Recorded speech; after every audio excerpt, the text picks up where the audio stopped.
Good morning, everybody. This is Stephen with Evergreen Roofing. Here today we have our very special guest, Mr. Mayor Joe Taylor. Joe, I just first off want to thank you so much for taking time out of your busy schedule to come by and just be able for us to talk for a little bit. Yeah, absolutely. It thrills me to death to get a chance to come out and really meet with all of our businesses, but the ones that are homegrown, that are home owned, those matter to me the most. That's where I came from. I cut my teeth in business 42 years ago in a landscaping business that ended up growing into a general contracting opportunity. And so, my money and my life was fortified by that small business mentality. And it thrills me to death to see an entrepreneur, especially a young guy, start up. Well, and it really shows for how active you are in every meeting, ribbon cut, and anything that goes on in the city. Your face is always there. You're always present. You always show up. And even from somebody like myself, I was born and raised in Asheville, so I'm not from Rainbow City. But just seeing how well the city has been ran and the jobs that you have done is a lot of the reasons why I wanted to bring my business to Rainbow City. I appreciate you saying that. I think it's my job, and I think one of the things that politicians do as they begin to grow in their position is, it can be a little bit ego driven because you're known as the mayor for whatever that's supposed to mean. I don't think it's supposed to have the connotation of you being important. I think it's supposed to be that I'm your servant, and it is my job to show up. It's my honor to show up and to let you know that we're here to support you. My city hall, we don't call people voters or constituents, we call them customers. And so we're customer driven.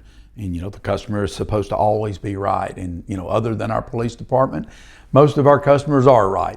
So it's just a good time for us right now too. And people do tend to brag on the mayor, but the truth is I've got 128 staff members behind me that are the ambassadors for the city. And then it's our job to go out and encourage you guys who are small business owners and our other business owners to go out and be that ambassador to your customers. And so I think it's almost like you're showing us an example of strength and courage in going into business. It's our example to show strength and courage in being a supportive portion of that. A lot of people, the things that they say and do is not always, it's not always the case, but it's definitely been evident that that you do and your staff, from everything that I've been to, all the people in the offices that I've dealt with, it's definitely been that. And so it definitely makes things easier on my end, being able to have good people to work with and to deal with when I come into the city. No, it's fine. I think that's the part of it, is that we have the opportunity to speed government up. A lot of mayors will say they want to make government smooth and transitional, but we've gone in and found that secret sauce that allows us to be able to do that and do it very, very well. So, like when you come into City Hall to get a permit or get your licensure, you're coming in as a customer to pay us. Yeah. The same as someone when you do their roof comes in to pay you. And so we want to give you the very best product that we possibly can. And and we are taking. So in that, you need to get something in return, and that should be good customer service. Yeah, absolutely. And that's what you built your business on. Absolutely. And I've seen that firsthand when I've been in there getting permits and business licenses. Even when I've had issues with it, online or a system being down, I've been able to walk in there, and those people, really took the time to help me walk through it and get me taken care of. And so I tell those it starts from the top. Yeah, it does. I think it does, and I appreciate you saying that. It is my job to set the standard for the city, and I intend to do that at a very, very high standard. That way, anyone else that works with me and for me has to meet that standard.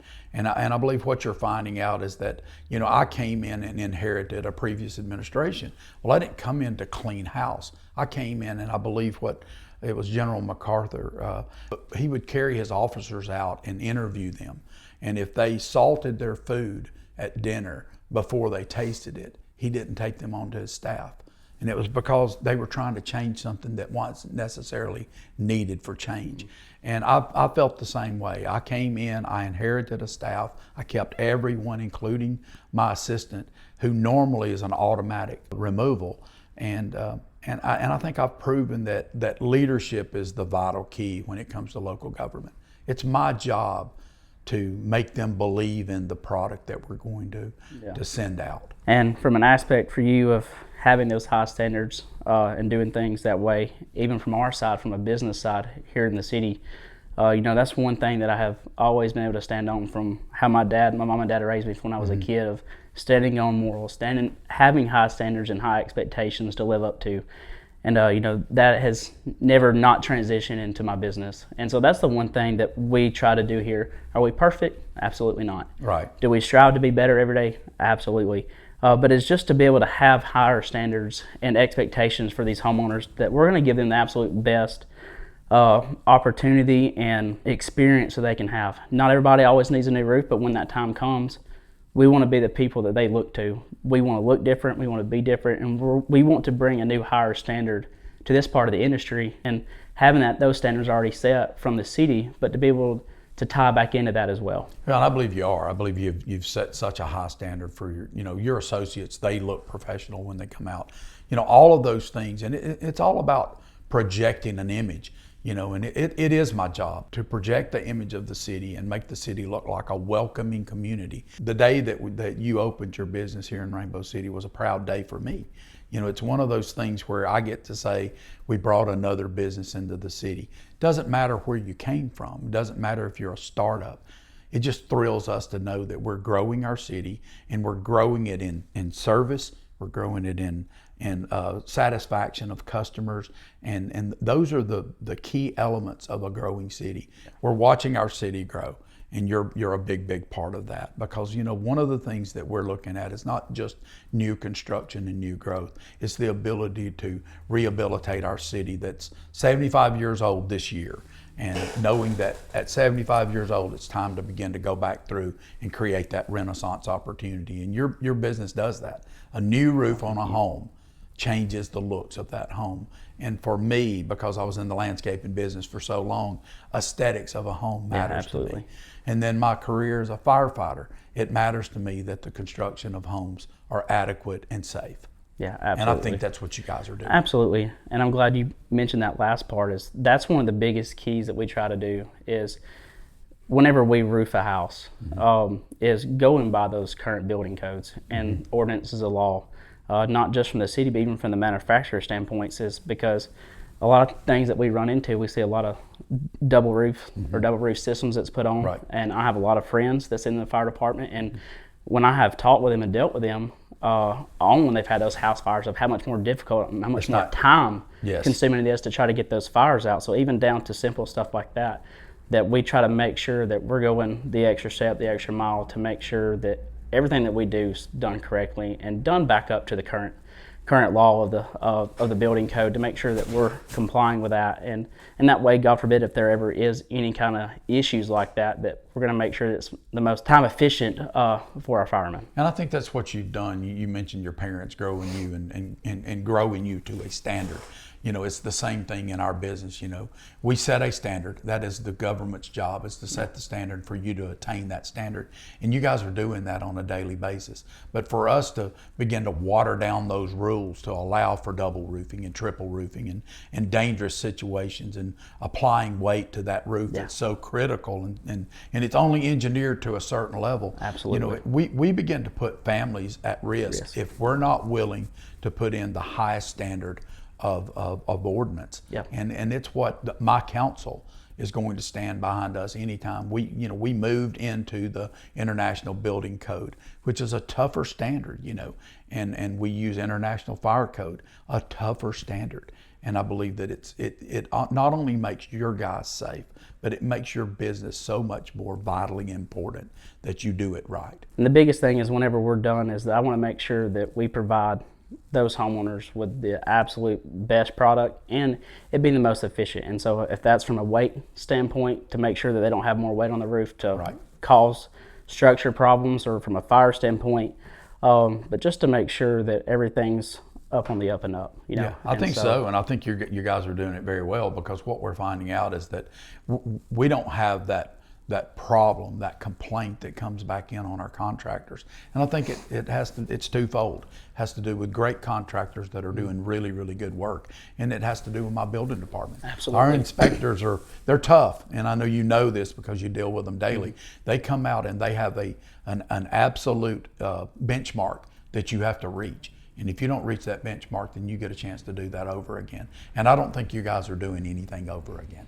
No, sir. That's the plan, and that's the one thing that I do enjoy. Is it higher standards? Is it higher?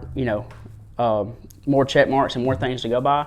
But it should be. That's right. It should be taken very serious in the work that's being done on people's homes and properties, whether it's commercial buildings or residential. The things that you've implemented in the city, it makes it very easy for us to keep our higher standards to work with you guys. And well, everybody tells me that my job is to protect people. But that's your job. You protect people, and that's what we do. And so if we can do that together and marry business to government, which it should be almost seamless, and that's our intent, is to create a seamless opportunity for you to go out and do business, do well for your family, and in return, you're going to give us a certain portion of your income. Now that's the way we keep the lights on and keep the streets paved. And in Rainbow City, we do all of those things well. Kids playing on ball fields that they can be proud of, that we know are safe and well lit. That's our job. But we do that because you go out and do your job. Absolutely. And even from not just a business standpoint, but even from recreational, whether it's the parks that we have here in the town, when I'm off work and my family can go play at the parks, or even from banking to everything that we do has all transitioned into Rainbow City here because of how well everything is done. And so even from a personal standpoint, business aside, that's some of the things that that me and my wife really appreciate and enjoy, and that's why we're here. Yeah, so. It's a different place. This is a special place. When I was running for office, I called it the City of Promise, and that's kind of hung on based on the rainbow, the symbolism of a rainbow. And I'm a Christian. And I'm a proud Christian, and God gave us that promise, and and to me, in His Word, He says that for many are called but few are chosen, and I believe that when you go into business, you've been chosen, and if you run your business on the tenets of God's Word, and if I run the city on the tenets of God's Word, I can't miss.